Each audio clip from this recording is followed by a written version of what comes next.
ሰላም እንዴት ናችሁ? ውድና የተከበራችሁ የቻናሌ ቤተሰቦች እንደምን አላችሁ? ባላችሁበት ሰላማችሁ ብዝት ይበልልኝ።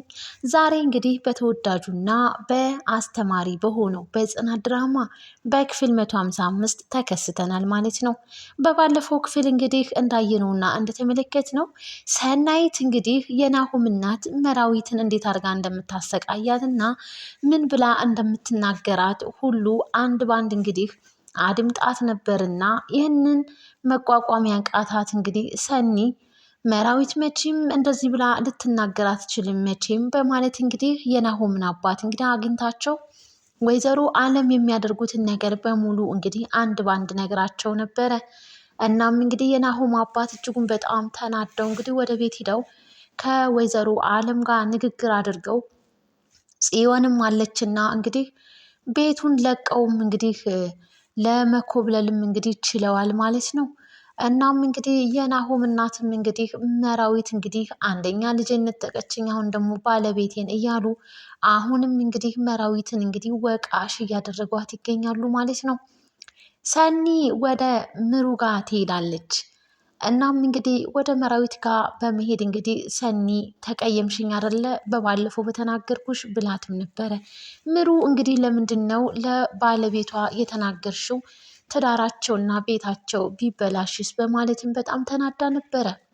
እኔ እኮ ላንቺ ብዬ ነው ክብርሽ ትንሽ አይሰማሽም እንዴ ስትናትም እንግዲህ ማን ንገሪልኝ አለሽ በማለት እንግዲህ ምሩ ጥሩ ንግግር አልነበረም ለሰኒ መለሰችላት። ሰኒም እንግዲህ በቃ ያጠፋችና ጥሩ ነገር ያልሰራችን መስሏት በጣም ደንግጣም ነበረ። ነገር ግን ወደ መራዊት ጋር በማምራት እንግዲህ ምሩ ይቅርታ ጠይቃታለች። አረ ምንም ችግር የለም እኔ እንደውም አንቺ የተቀየምሽኝ መሰለኝ እኮ በማለትም ሰኒ እናም እንግዲህ ግን ምን አዲስ ነገር አለ ስትል ምንም አዲስ ነገር የለም ሁሉ እንደነበረ ነው ብላታለች። እናም እንግዲህ ትንሽ ቆየት ብላ እንግዲህ አለም ስልክ ትደውላለች ማለት ነው ለመራዊት። እጅጉን በጣም በሰከንና በተረጋጋ መልኩ ነበረ መራዊትን በስልክ ያናገረቻት። ምሩም እንግዲህ እጅግ በጣም ደስ ተሰኘች። ፊቷ ላይ እንግዲህ እንደ ፍላወር ነበረ ያፈካችው ማለት ነው። እናም እንግዲህ ይህን ያየችውና የተመለከተችው የመራዊትን ደስታ ሰኒ ምን ሆነሽ ነው ብላ ስጠይቃት ማሚ ጋር አወራን አለቻት። ማሚ ወላጅ እናት ስትላት አይ የናሆሜ እናት ጋር ስትል እናም እንግዲህ ሰኒ ጥሩ ነገር የሚያደረገች መሰላትና በቃ ነገሩና ጉዳዩን እንግዲህ ተመካክረው ፈተውታል ማለት ነው። በማለትም በጣም ደስ ተሰኙ እና ነይ ብላኛለች ከቻልሽ በማለትም ወይዘሮ አለም እንግዲህ ከቻልሽ እኔ ካልቻልሽ አትምጭ ብላ ነበር በተረጋጋ መልኩ ያናገረቻት። እናም እንግዲህ ምሩ በጣም ደስ ተሰኝታ ሰኒን አመሰገነቻት። በጣም ነው የማመሰግነው ይህ ሁሉ ነገር በአንቺ ነው እንደዚህ ሆነው በማለትም ደስ ተሰኘች። እናም እንግዲህ ጉዞዋን ወደ አለም ጋር አደረገች ማለት ነው። ነገር ግን በጣም በሚያሳዝን ሁኔታ ምሩ የጠበቀችው ሳይሆን ተገልብጦ ነው ያገኘችው። እናም እንግዲህ እንዴት ናችሁ በማለት ነበረ ወደ እነሱ ጋር የገባቸው። ጽዮንና ወይዘሮ አለም እንግዲህ እጅጉን በጣም ያላቸውን የክፋት ብዛት እንግዲህ ጠንስሰው ቁጭ ብለው ጠብቀዋታል። ከዛም እንግዲህ እንዴት ናችሁ ሰላም ናችሁ ስትላቸው ምን ሰላም አለ 24 ሰዓት ሙሉ ጭር ብለን እንግዲህ ተቀምጠናል በማለትም እንደው ምን ብለሽ ነው ግን ለባለቤቴ የተናገርሽው ምን ብትዩ ነው በማለትም እንግዲህ መራዊትን ትጠይቃታለች። ምሩ ምንም ነገር እንዳላለች ትናገራለች። በፊትም እንግዲህ የናሆም አባት ደግሞ ምን አለችክ በማለትም ምን ነገረችክ ስትለው እሷ ምንም ነገር እንደማትለኝና እንደማትናገረኝ ታውቂያለሽ በማለትም ነበር እንግዲህ መልስ የመለስላት። ዛሬም እንግዲህ ምሩ እኔ ምንም ያልኩት ነገር የለም ብትላቸው እናም እንግዲህ በጣም በሚያሳዝን ሁኔታ ይህንን ለብዙ ሰው ምሳሌ የሆኑትን ትዳራቸውን ሳታበላሽ አስተካኪ ስትልም ነበረ ጽዮን። እናም እንግዲህ ምኑንስ ታስተካክላለች አንቺ የሰውን ቤት ሳይሆን መበጥበጥ ያለብሽ ለጤናሽ ነበር መጣር ያለብሽ እያሉ እየተቀባበሉ አንቺ በሽተኛ እያሉ ሁሉ ሙልጭ አደረጓት ምሩን። ምሩም እንግዲህ ምንም አይነት ንግግር አላደረገችም። ነገር ግን ሰላም ዋሉ ደህና ዋሉ ብላ ነበረ ከቤት የወጣችው።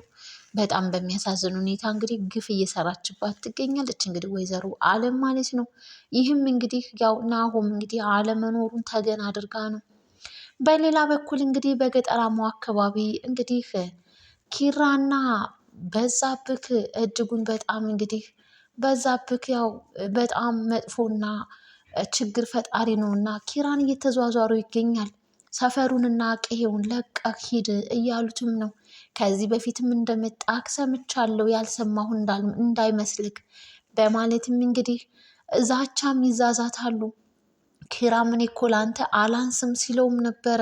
በዛብህ እንግዲህ ከዚህ በፊት ኪራ እንደመጣም ነግሮታል። አሁንም በክብር ምንም ነገር ሳይፈጠር ሹልክ ብለህ ወጥተህ መሄድ አለብህ እያሉ እንግዲህ በዛብህ ተብዬው እንግዲህ ኪራን እየተናገረው ይገኛል። ከዚህ በፊት መጥቼ ነበር እንዴ አለ ኪራም።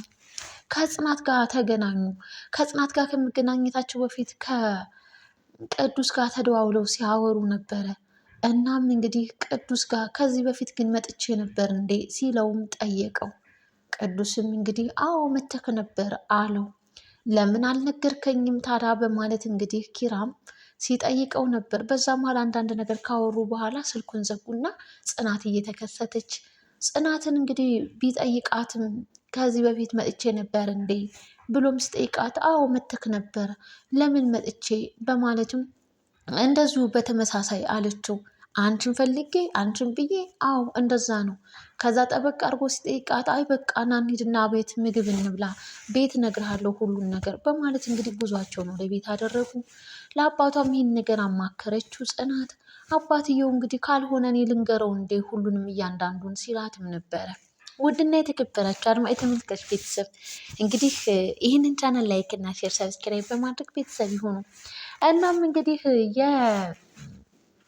የኪራ እህት እንግዲህ በጣም በሚያሳዝን ሁኔታ የእናቷን የስጦታ ማስታወሻ እንግዲህ ያ እንግዲህ አስጨንቅ የሚባለው እንግዲህ የጎዳና ያደገው ልጅ ከአንገቷ ላይ እንግዲህ ሀብሏን ወስዶባታል። እሷም እንግዲህ ቤትም ሂዳ ብትፈልገው እነ ኪራን ቤት ብትፈልገው ኪያ የእናቷን ማስታወሻ ልታገኝ አልቻለችም።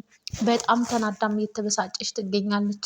ለኒናም ደውላ ብትነግራት ኒና ያው ታውቃለች ያ ልጁ እንደወሰደባት። ነገር ግን ኒና ምንም አይነት ነገር እንግዲህ ትንፍሽ ብላ እየተናገረች አይደለም። እንግዲህ ናቲ ደግሞ እንግዲህ አንድ የአበባ ምርት የምታመርት ሰው ጋር እንግዲህ እሱን እንግዲህ በአበባ ዙሪያ ላይ እንግዲህ ስራ እያገዛት ይገኛል።